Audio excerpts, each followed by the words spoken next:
I never imagined that my life could take such an unexpected turn. When I married Mark, I thought it was the start of a new chapter filled with hope, love, and the blending of our families. Mark's son, Ethan, was quiet and reserved, but I attributed that to his adjustment to the new dynamics. After all, it must have been difficult for him to see his father move on with someone else. At first, everything seemed normal. Ethan was polite, albeit distant. He had just turned 20, and although we didn't talk much, I could tell he was deeply introspective. Occasionally, we would exchange pleasantries, but he mostly kept to himself in his room. I chalked it up to his age and the need for personal space, something I was happy to give him. But soon, I noticed small, subtle things that started making me uncomfortable. It began with the glances. I would catch Ethan watching me out of the corner of my eye, his gaze lingering longer than it should have. Initially, I dismissed it as nothing. Maybe he was still adjusting to me being around, learning the boundaries of our new relationship. But as time passed, his behavior grew more peculiar. He began sitting closer to me on the couch when Mark wasn't around, and his small talk often seemed to carry an undertone that I couldn't quite place. One night, after a long day at work, I came home utterly exhausted. Mark was out of town for a business trip, and the house was unusually quiet. I made dinner for Ethan and me, and we shared a brief, somewhat awkward conversation about his plans for the weekend. He mentioned he had some late-night gaming sessions with his friends online, and then quickly retreated to his room after finishing his meal. I was tired and decided to call it a night. I had been feeling a bit under the weather lately, so I took a painkiller, climbed into bed, and drifted off into a deep sleep. However, my peaceful slumber didn't last long. At some point in the night, I felt something strange, a presence in the room. I stirred slightly, my mind hazy from sleep and the medication I had taken earlier. My eyes fluttered open, but the room was dark, and everything was silent. Then I felt it, a soft touch on my arm. I tried to sit up, but I was still groggy, my mind not fully awake. As my eyes adjusted to the darkness, I realized someone was in the room. Panic surged through me as I tried to comprehend what was happening. I blinked rapidly, trying to shake off the sleep-induced fog in my head. My body felt heavy, almost as if I was still trapped in a dream. My breath caught in my throat as I strained to see who was in my room. Then, in the faint light creeping in through the window, I recognized Ethan's figure standing at the foot of my bed. "Ethan," I whispered, my voice hoarse and groggy. What are you doing?" For a moment he didn't respond. He just stood there, unmoving, as if he was trying to decide what to say. My heart was pounding in my chest, and I could feel the hairs on the back of my neck stand up. The room felt thick with tension, and I struggled to piece together what was happening. Finally, Ethan spoke, his voice quiet but strained. You looked uncomfortable. I just wanted to make sure you were okay." His words didn't quite match the situation. It felt wrong, him being here, standing over me in the middle of the night. I shifted in the bed, pulling the covers tighter around myself. My heart was racing, but I tried to stay calm, not wanting to jump to conclusions or overreact. "Ethan, it's late," I said softly, trying to keep my voice steady. "You should go back to your room." "I'm fine, really. I must have just been dreaming." He hesitated for a moment longer before nodding slowly. Yeah, you're right. Sorry." He backed out of the room, closing the door quietly behind him. As soon as he was gone, I sat up and tried to shake off the lingering unease. My mind raced, trying to make sense of what had just happened. Was he really just concerned about me, or was there something more going on? I wanted to believe it was an innocent mistake, that he had simply misread the situation, but deep down, I wasn't so sure. The following morning, I tried to put the incident out of my mind. When I saw Ethan in the kitchen, he acted as though nothing had happened. He greeted me with a casual, "Good morning," and carried on with his day, making me wonder if I had imagined the whole thing. Maybe I was overthinking it. Maybe I was too exhausted, and my brain had exaggerated the event. But as the days passed, I couldn't shake the growing sense of discomfort. Ethan's behavior became more unpredictable. He started showing up in places he hadn't before, lingering in the kitchen when I was cooking, or hovering nearby when I was in the living room. And those looks, the lingering stares, became more frequent. There was something behind his eyes that unnerved me, a quiet intensity that left me feeling exposed. One evening, when Mark had returned from his business trip, I considered telling him about what had happened that night, but something held me back. I didn't want to cause any unnecessary tension between father and son, and I couldn't even be sure that what I felt was real. Maybe Ethan was just having trouble adjusting to our new family dynamic, and I was misreading things. Still, the sense of unease only deepened. I tried to avoid being alone with Ethan whenever possible, but that wasn't always easy. One particular evening, after Mark had gone to bed early with a headache, Ethan and I were left alone in the living room. I sat on the couch, trying to distract myself with a book, while Ethan played a video game on the other side of the room. After a while, he put down the controller, and without a word, moved closer to where I was sitting. My body tensed as he sat down next to me, his leg brushing against mine. I could feel his eyes on me, studying my every movement. "You're really beautiful, you know that," he said suddenly, his voice low and unfamiliar. I froze, unsure of how to respond. There was something unsettling about the way he said it, as though it carried a weight I wasn't ready to confront. My mind raced, searching for the right thing to say, the right way to diffuse the tension that was thickening between us. My heart thudded in my chest as Ethan's words hung in the air between us. I forced a small, uncomfortable laugh, hoping to downplay the moment and steer the conversation in another direction.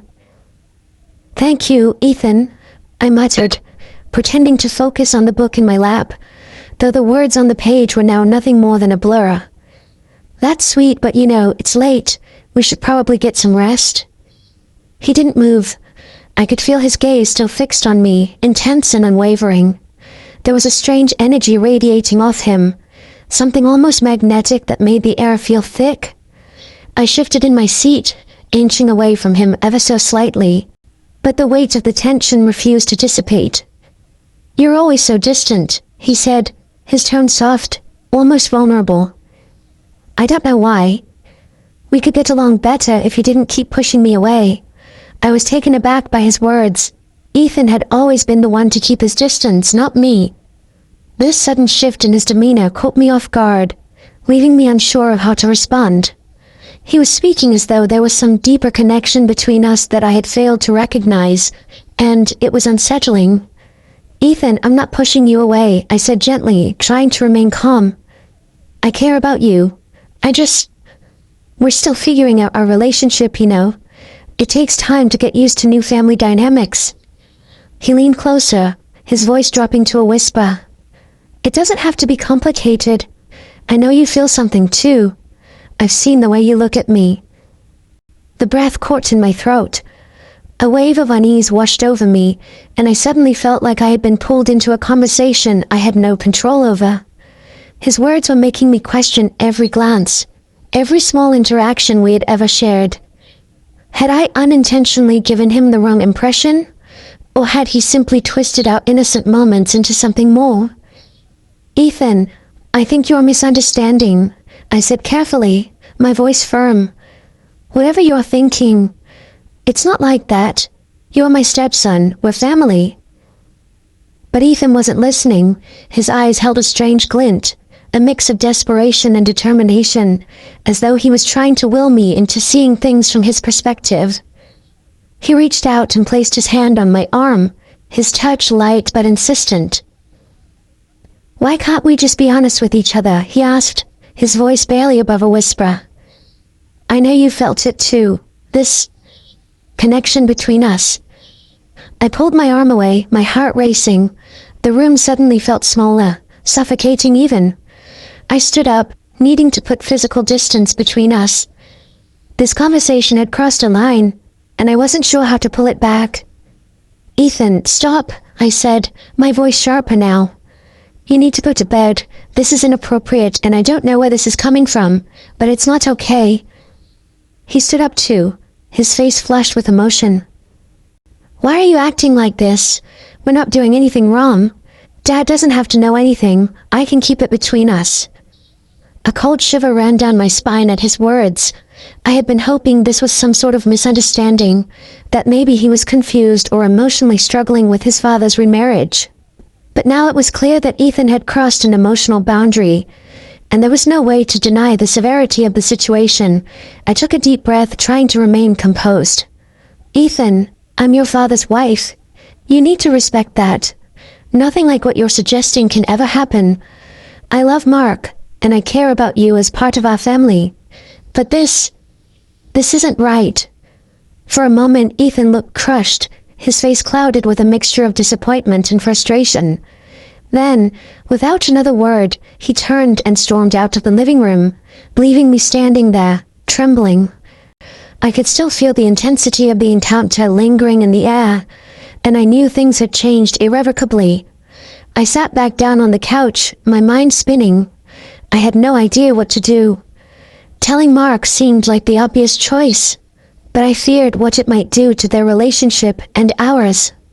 The last thing I wanted was to destroy the family dynamic we had all been trying so hard to build.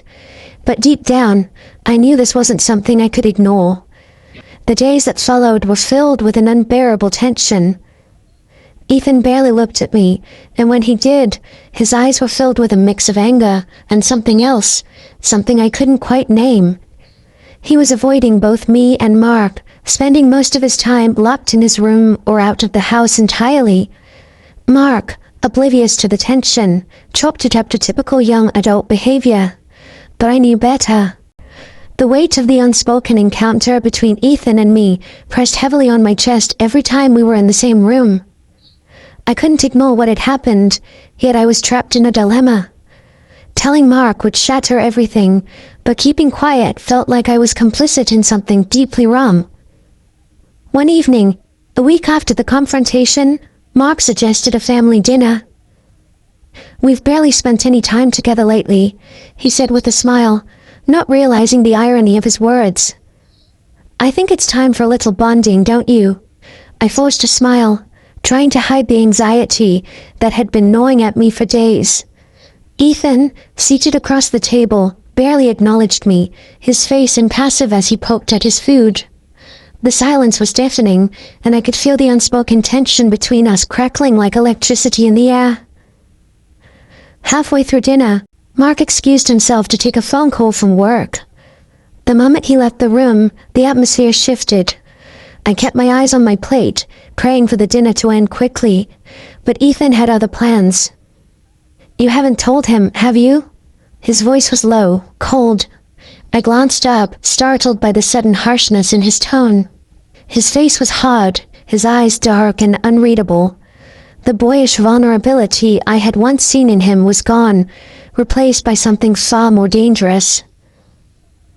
"What are you talking about?" I asked, my voice shaking despite my efforts to remain calm. He leaned forward, his gaze piercing through me. "You know what I'm talking about. What happened between us? You haven't told Dad. You're scared." I swallowed hard, the lump in my throat making it difficult to speak. "Nothing happened between us, Ethan. You need to stop this. It was a misunderstanding, and you're taking it too far." His eyes narrowed. "A misunderstanding? Is that what you're going to call it?" "Because I know what I felt. I know you felt it too. You can lie to yourself all you want, but I won't forget." I stood up abruptly, my heart pounding in my chest. "This conversation is over, Ethan. You need to stop this now before you destroy everything." Ethan remained seated, but his gaze followed me as I walked toward the kitchen. Just as I reached the door, his voice stopped me in my tracks. "If you tell him, I'll tell him my version of the story. Who do you think he'll believe?" The threat in his words was undeniable. I froze, my mind reeling. Ethan was playing a dangerous game, and I could see now that he was willing to go much further than I had ever anticipated. I felt trapped, cornered by his manipulation, and my own fear of what this could do to my marriage. Mark returned a few minutes later, oblivious to the dark cloud hanging over the dinner table. I excused myself early, retreating to the bedroom where I could finally breathe. As I sat on the edge of the bed, my mind raced with conflicting thoughts. Ethan's words haunted me. If I told Mark, it could unravel everything, but if I didn't, this could escalate even further. That night, as I lay awake, staring at the ceiling, I made a decision. This couldn't go on. Whatever the consequences, I had to confront the situation before it spiraled out of control.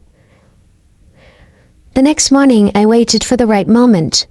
Mark was getting ready to leave for a quick weekend trip to visit his mother, which meant I would be left alone with Ethan again.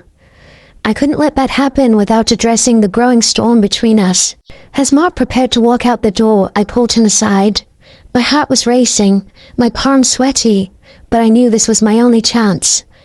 "Mark, we need to talk," I began, my voice trembling. He looked concerned, his brow furrowing as he set down his bag. "What's going on?" I hesitated, the words heavy on my tongue. "It's about Ethan. Something happened while you were away on your last trip, and I need you to hear me out." Mark's face paled as I told him everything. About the night Ethan had come into my room, about the things he had said, about the uncomfortable moments that had followed. I was careful with my words, not wanting to accuse Ethan of more than he had done, but also not downplaying the emotional boundary he had crossed. When I finished, there was a long, suffocating silence. Mark sat down heavily on the couch, running a hand through his hair. His face was a mixture of disbelief, anger, and sadness. I don't know what to say," he finally muttered, his voice thick with emotion. "I didn't want to tell you," I admitted, tears welling in my eyes, "but I can't handle it anymore. He's not the same boy you think he is, Mark. He's pushing boundaries, and I don't know how to make him stop." Mark nodded slowly, still processing everything I had said. "I'll talk to him. This isn't something we can ignore." That evening, when Mark confronted Ethan, I stayed in the bedroom, not wanting to witness the fallout. I could hear their voices, Mark's stern and controlled, Ethan's defensive and angry, but I couldn't make out the words. After what felt like an eternity, the house fell silent again. When Mark came into the bedroom, he looked exhausted, emotionally drained. "He's going to stay with his mother for a while," he said quietly. "We need some space, and he needs help sorting through his feelings." I nodded, relieved, but still heartbroken. I knew things would never be the same between us, but at least the immediate danger had passed. The boundaries Ethan had blurred could finally begin to heal. Though the scars would likely remain for a long time,